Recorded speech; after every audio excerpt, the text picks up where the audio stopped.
Hi viewers, welcome to Anand tech and logs. ఈరోజు మనం expression valve ఏ విధంగా చెక్ చేసుకోవాలో ఈ వీడియోలో చూద్దాము.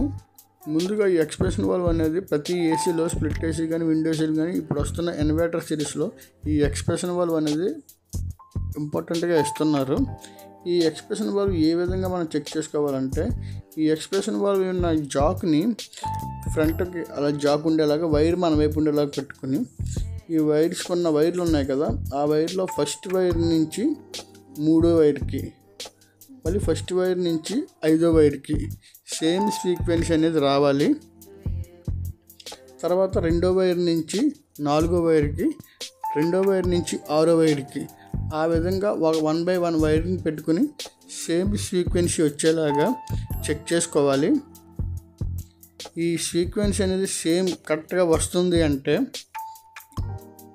ఎక్స్పెన్షన్ వాళ్ళు బాగానే ఉన్నట్టు. ఒకవేళ ఈ ఫ్రీక్వెన్సీ కానీ ఏమైనా తేడా తక్కువ రావడం, ఎక్కువ రావడం కానీ, లేకపోతే ఫ్రీక్వెన్సీ రాకపోవడం కానీ అలా జరిగితే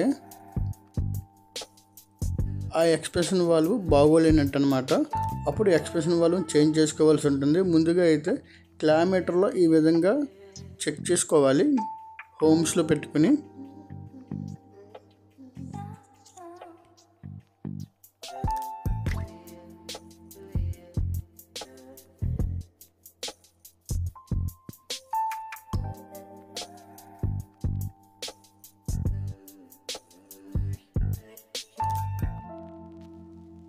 చూశారు కదా, అన్ని వైర్లకి సేమ్ సీక్వెన్స్ అనేది వస్తుంది అనమాట.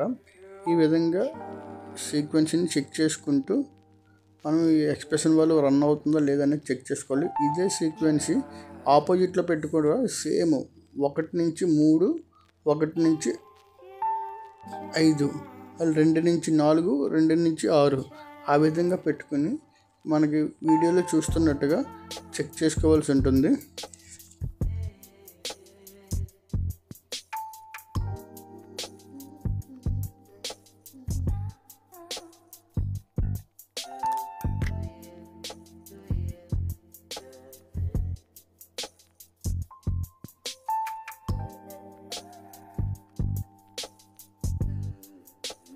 చూశారు కదా, ఇందాక మనం చూసినప్పుడు స్ట్రైట్గా జాక్ పెట్టినప్పుడు 48 వచ్చింది.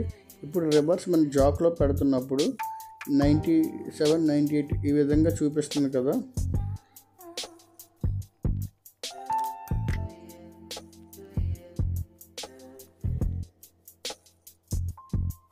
చూశారు కదా, 95 ఈ విధంగా చూపిస్తుంది. ఈ సీక్వెన్సీ సేమ్ రావాలి, ఇది కూడా సేమ్. రివర్స్లో మనం చూస్తున్నప్పుడు అన్నీ యాస్టేజ్గా 95 అనేది రావాలి. నా వీడియో మీకు నచ్చినట్టయితే లైక్ చేయండి, షేర్ చేయండి, సబ్స్క్రైబ్ చేయండి. Thanks for